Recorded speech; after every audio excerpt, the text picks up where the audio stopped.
Dear students, welcome to our YouTube channel Vidya for Success. In this video, we will be studying few CET concepts on the chapter Biological Classification. Our first question is, in five kingdom system, the main basis of classification is. So what is meant by five kingdom system? So this is one system of classification. So according to this system, the organisms are classified under five kingdom. So that for classification, there are certain criteria are considered. That means some characteristic features among the organism is considered for classification. So what are those characteristic feature?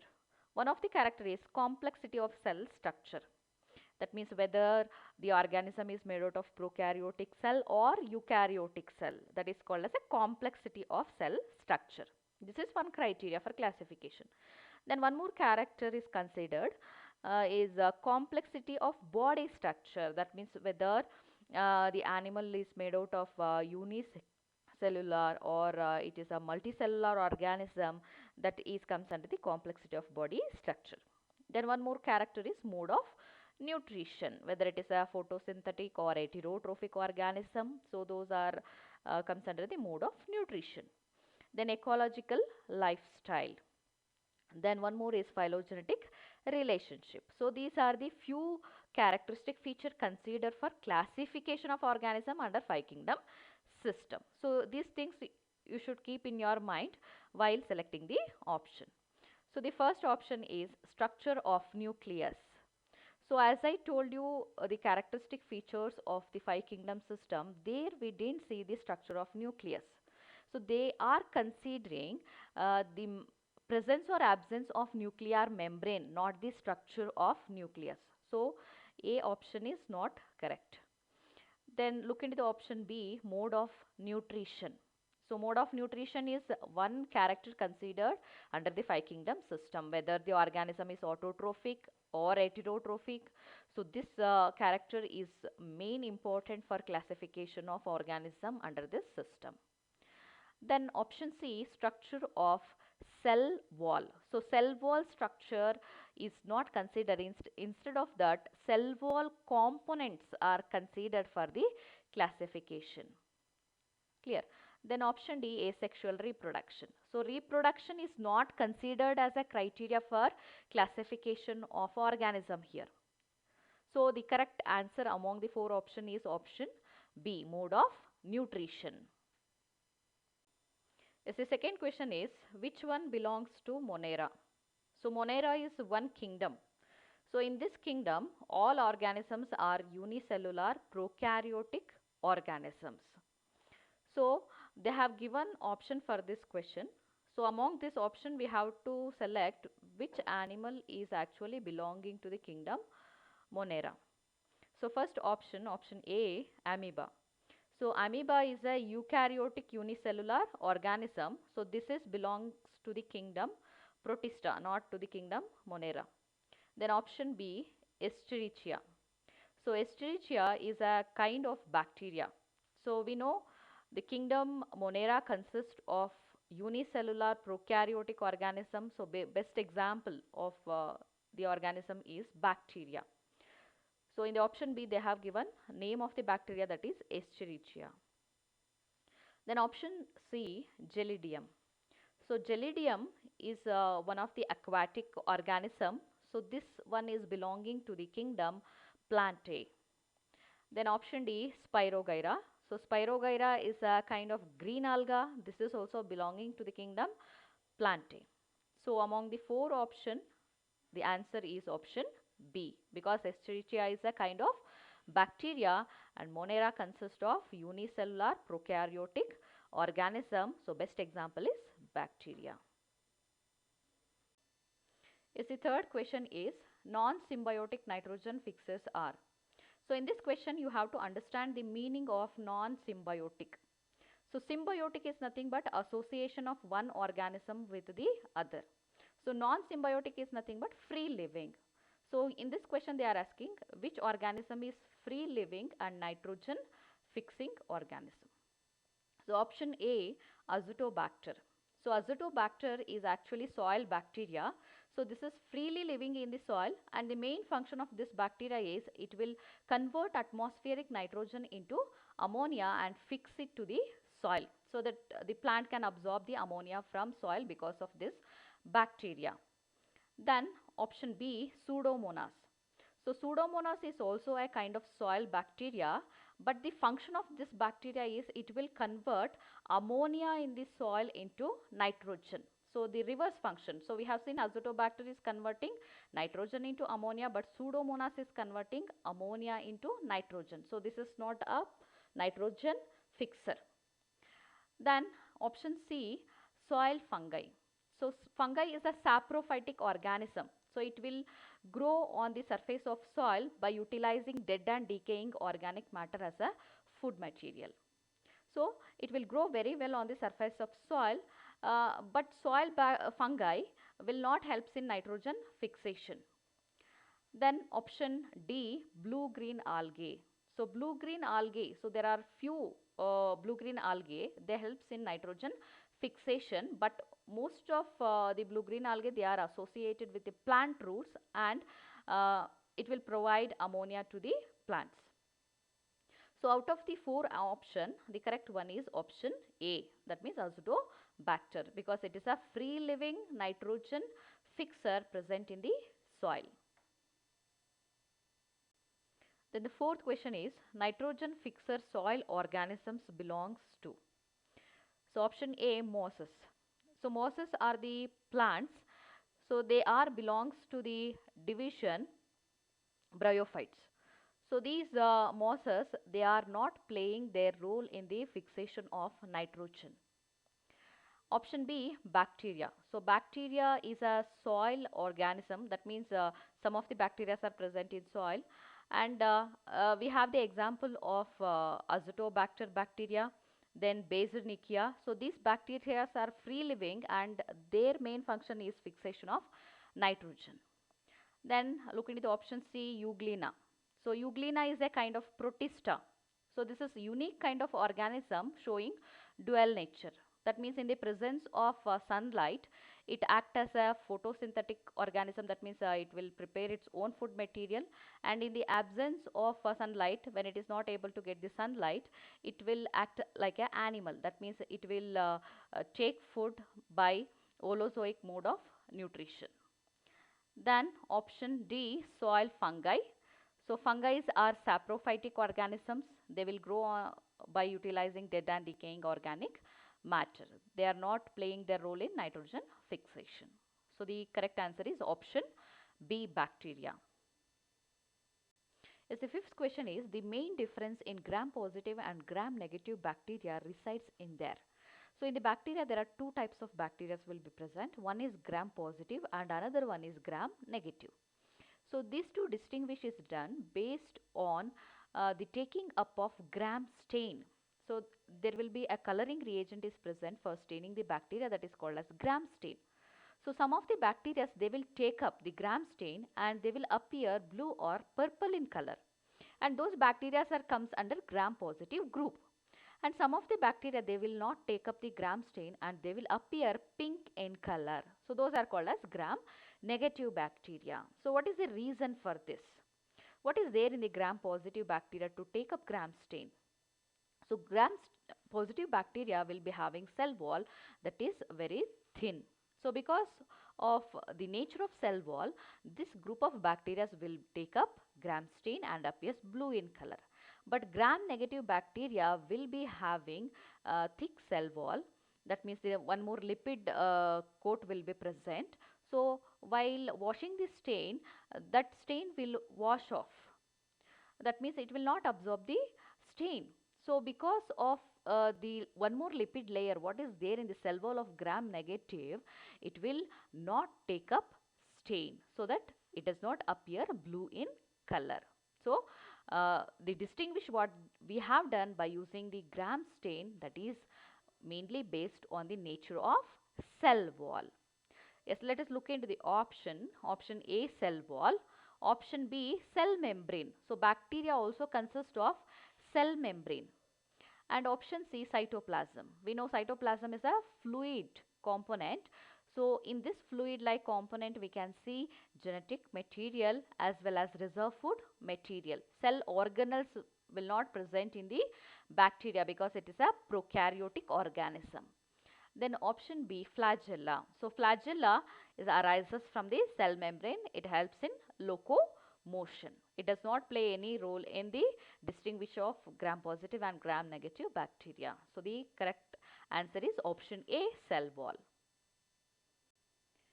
Sixth question is, in bacterial chromosomes, the nucleic acid polymers are.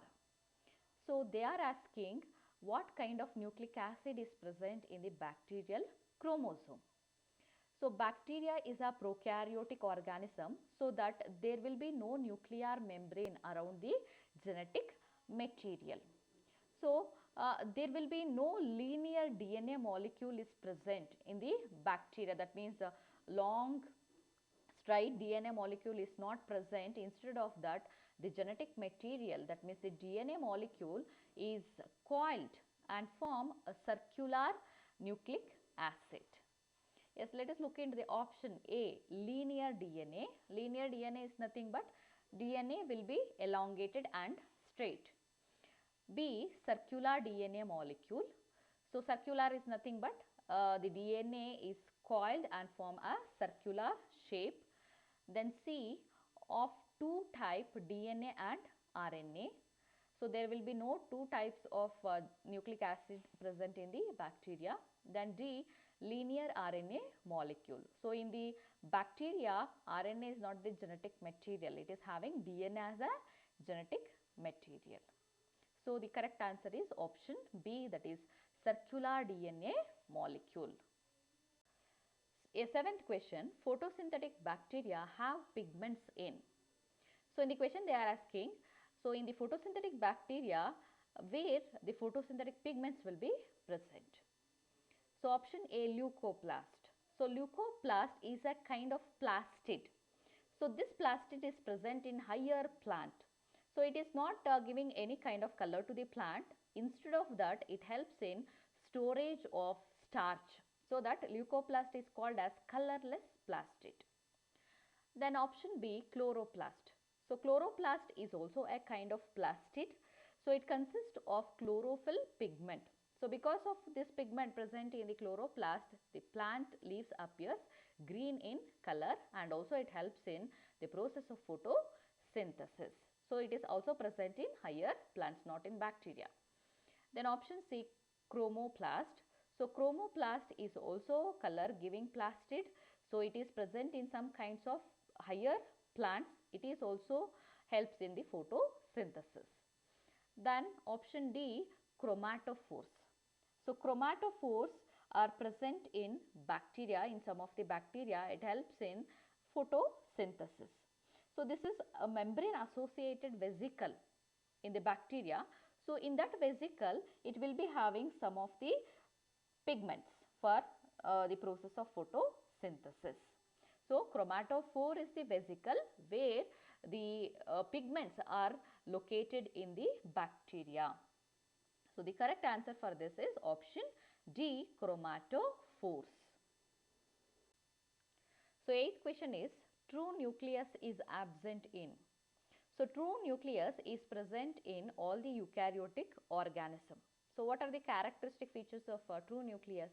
So nucleus will be covered by nuclear membrane, and the genetic material will be DNA, and it made out of histone protein. So these are the characters of true nucleus. But this kind of nucleus will be not present in prokaryotic cell.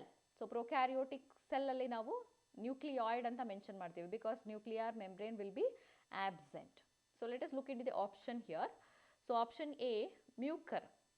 So you should learn here which organism is belonging to which group. So mucor is a fungi. So fungi is eukaryotic organism, not a prokaryotic organism. So that this will be consisting of true nucleus. Then option B, Ocheria. So Ocheria is also a plant. That means it is considered as yellow green algae. So algae are belonging to the kingdom Plantae.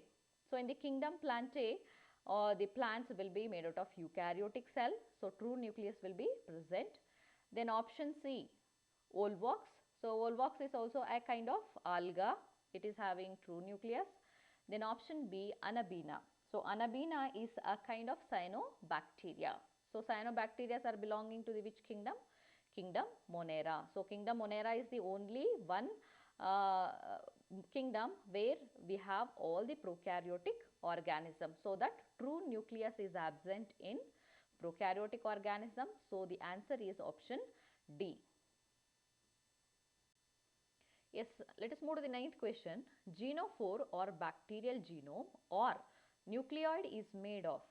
So in the prokaryotes like bacteria, the nucleoid is made of what? So let us see the option A, histone and non-histone. So histone and non-histone is a kind of protein. This will be present in eukaryotic organism. That means it is associated with the DNA in eukaryotes, not in prokaryotes. Then option B, RNA and histone. Histone, as I told, it is a protein present only in eukaryotes, and moreover the RNA genetic material is not present in the bacteria. Then option C, a single double stranded DNA. So in the bacteria, the genetic material is DNA. It is a double stranded, and only one double stranded DNA will be present, and it is present in a circular pattern. Clear, right? So there will be no histone protein in the DNA of bacteria. So the correct answer is option C. Then option D, you see, a single stranded DNA. So single stranded DNA is not there in the bacteria. So we know that double stranded DNA, and it is present in circular pattern. So the answer is option C. Yes, the 10th question is, the plasmids present in bacterial cells are. What is meant by plasmids? So plasmids are extra chromosomal genetic material. So extra chromosomal is nothing but they are not a part of chromosome. So little away from the nucleoid in the bacterial cell, there will be a one more genetic material is present, that is nothing but plasmid. So plasmid is a circular double helical DNA molecule. So these genetic materials are using exclusively in biotechnological experiments. So here for multiplication of desired DNA, they will be taking the help of plasmid. So it is very useful nowadays in most of the experiments. Then let us see the option. Option A, circular double helical DNA molecule. So as I told you, the character of plasmid. So plasmid is nothing but what? Circular double helical DNA molecule. Then option B, circular double helical RNA molecule. So plasmid is not a RNA, it is a DNA molecule. Then option C, linear double helical DNA molecule. So this is also not a character of plasmid. D, linear double helical RNA molecule. So this is also not a plasmid character. So the correct option is option A. Yes, our 11th question is, disease causing bacteria in plants and animals are classified under. So there are certain bacteria that causes disease both in plants and animals. So they have given some of the group of bacteria in the option. So we have to select which group of bacteria causes disease in plants and animals. So option A, cyanobacteria. So cyanobacteria are habited to various habitat. Some are habited to water, some are present in the soil. So we have a best example of Nostoc and Anabaena. So these cyanobacteria, they enrich soil fertility. So they are very useful. See, in the cyanobacteria, not all the organism, that means not all the bacteria are parasitic. That means they are not causes diseases. So some of the cyanobacteria, they forms algal bloom and they disturb the quality of water. Then look into the option B, mycoplasma. So mycoplasma is consists of highly parasitic bacteria. So mycoplasma organisms are not having cell wall. So there is a slight difference we have between the mycoplasma and true bacteria. So mycoplasmas are also called as pleuropneumonia like organisms because they causes disease in human So that disease is showing the symptoms similar to the pneumonia. That means a respiratory problem will be arises when this bacteria causes disease in human. And mycoplasma also causes disease in some of the plants. So best example is white leaf disease in sugarcane. So because of this characteristic feature present in the mycoplasma, so they are considered as parasitic. So mycoplasma is a disease causing bacteria. It will causes diseases both in plant as well as animals. Then option C, heterotrophic bacteria. So what is the meaning of heterotrophic?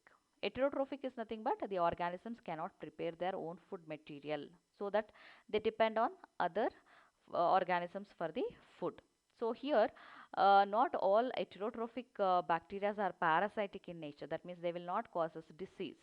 So best example is E. coli. So E. coli is present in our intestine, that means in the intestine of human being. So they are very beneficial to increase the vitamin B content in our body. So not all heterotrophic bacteria are parasitic. And let us move to the option D, chemosynthetic bacteria. So chemosynthetic bacteria, they are autotrophic. Here, they will utilize some of the chemical substance to synthesize their own food material, but they are not parasitic. So, among the four group, we have seen mycoplasma consists of parasitic bacteria.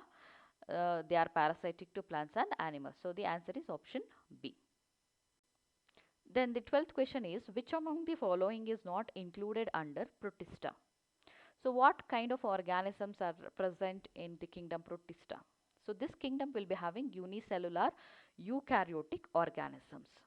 So based on the mode of nutrition, Protistas are divided under 5 classes. So the first one is chrysophytes. It will be having photosynthetic and they are habited to fresh water. Then dinoflagellates, they are also photosynthetic but they are habited to marine water. Then euglenoids, so euglenoids are have actually showing dual nature. That means when they are properly getting sunlight and other this thing required environmental condition, they can prepare their own food material. But when they are not able to get the sunlight and other this thing required things, they act as a animal. Then one more this thing is slime molds. Then last one is protozoa. So these are the 5 different classes of Protista. So let us look at the option A, Chrysophyta. So as I told, Chrysophyta is one of the class, comes under the Protista. Then B, Cyanophyta. So Cyanophyta is nothing but this class will be having cyanobacteria. So cyanobacteria are prokaryotes. They are not comes under Protista kingdom. Then option C, Euglenophyta. So here we have euglenoids. Then option D, Pherophyta. So Pherophyta is nothing but dinoflagellate. This is also one of the class comes under the Protista. So among this option, the correct one is B, because Cyanophyta is not belongs to the kingdom Protista.